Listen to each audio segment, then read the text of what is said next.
Hello, ladies and gentlemen. My name is Keegan, and welcome back to the last episode of the Supercoach Diaries. Before we get underway, make sure you do like this video. Make sure you do subscribe to the channel so you don't miss any of the episodes or videos that I do put on this channel. And without any further ado, let me quickly talk you through how my Supercoach team ended up this season.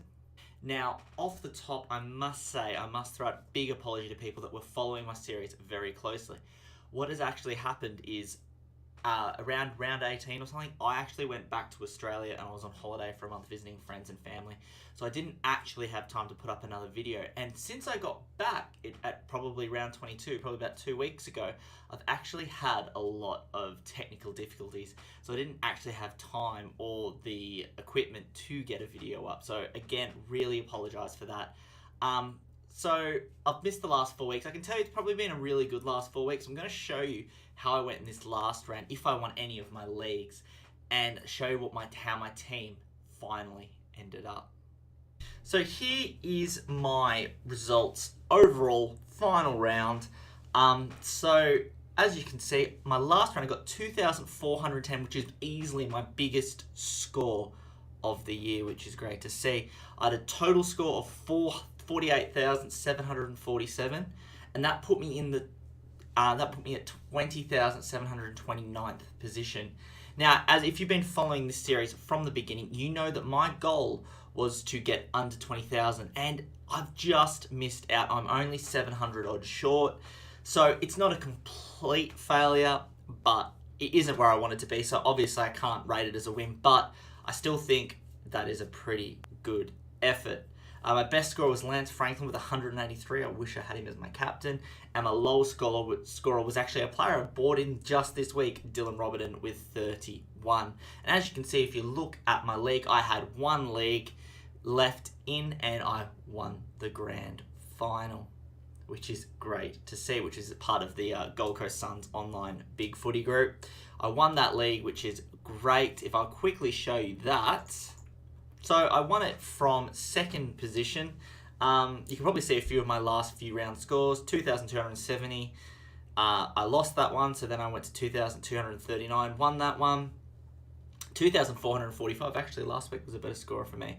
So I won that one. Then I went into the final, and I won it with 2,410. So overall, a pretty solid effort, and I get to download myself a fine, fancy certificate.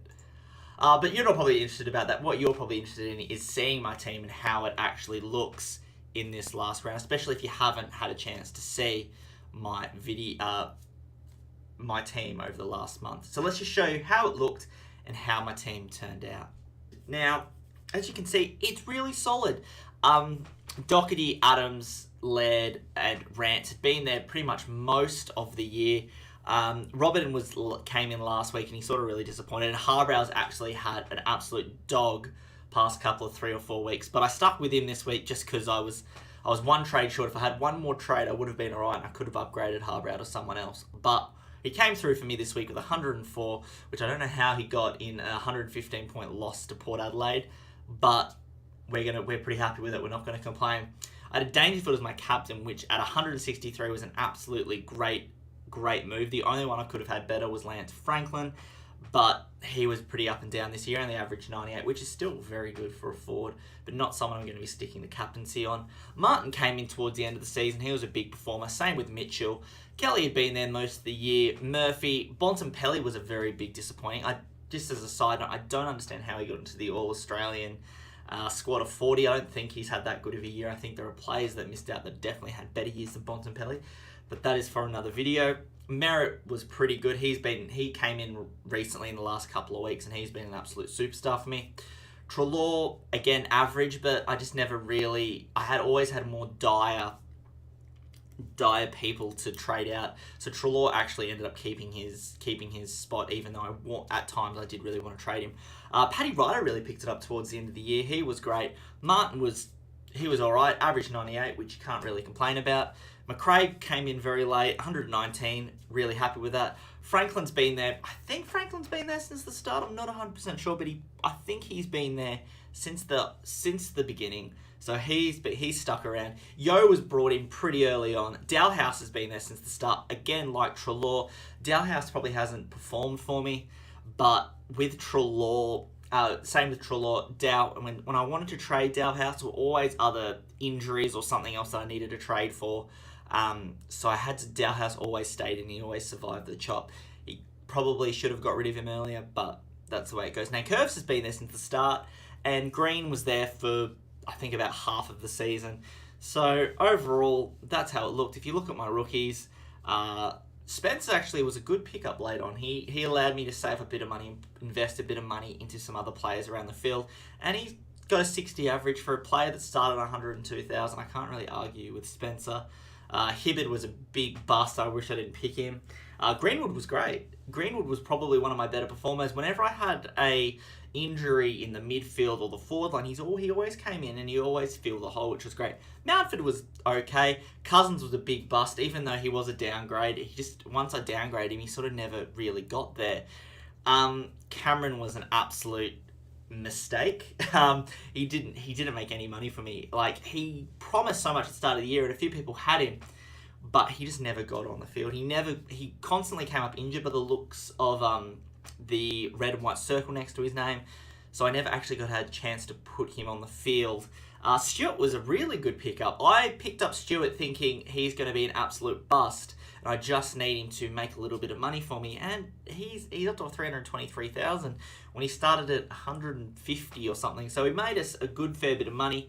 In a perfect world, if I had one more trade, I probably would have traded Stewart down and upgraded Harbrow to someone, but that's the way it goes. And Miles was a pretty big bust. I had him since the start of the year. He hasn't done too much, and he sort of just stayed around. So a couple of my rookie picks probably cost me a few thousand places in the end. My captaincy picks from time to time were pretty disappointing. But other than that, I think you can call it a pretty successful year. Overall, I won a league. I nearly got to my goal of under 20,000. And I think I'm pretty happy with the way that final team looks. Other than probably Harbrow would probably be the only one I would change. And maybe Dalhouse. But other than that, I think the team looks pretty damn solid. Well, guys, that was Supercoach this year. Again, I apologise for missing the last 4 rounds. Technical difficulties, holidays and all that got in the way, so I didn't actually have a chance. So again, apologies to those people that did follow along closely and I wasn't there towards the end. I hope your Supercoach team did well. Do let me know in the comments below how your Supercoach team ended up. If you want to maybe write down your best players or what team you finished with, or to actually, I want you to do is tell me your rank. Tell me what rank you finished on. Were you above or below me? Were you better or worse than me? Do let me know in the comments below. What I'm also going to do is tomorrow or the next day, I'm actually going to give a bit of a wrap up of the Sun season. And I'm going to try not to make it a rant, but it could very well become a rant. So if you love someone ranting and raving about how poor the team has been, do make sure you check back in the next couple of days, because you are going to see me ranting all about how the Suns have absolutely failed this year and what I think is going to be holding for the future for us, if there's any future at all. So do make sure you do check in for that. Other videos I'm sort of planning at the moment. New FIFA's just around the corner, so there's probably a chance I might do a bit of a video for that. I do like that some of the Australians are in the Premier League this year. Could make it a bit of an interesting series if you're into that. And also I might have a bit of Hearthstone because the new set's out. I might have a few deck ideas. I might throw a bit of that out there too. As far as other sort of sporting videos go, I'm going to be mostly covering the AFL. But as you may or may not know, if you follow me on Big Footy or Twitter or whatever, you know I'm a big Arsenal fan, and we've also absolutely failed for the first 3 games. So being a Suns fan and an Arsenal's fan, it's not great. So hopefully I might put up a few Arsenal videos as we go along as well. As always, guys, make sure to like this video. Make sure to subscribe to the channel if you haven't already. Always appreciated. Thank you for watching, guys. I hope you enjoyed, and I'll see you later.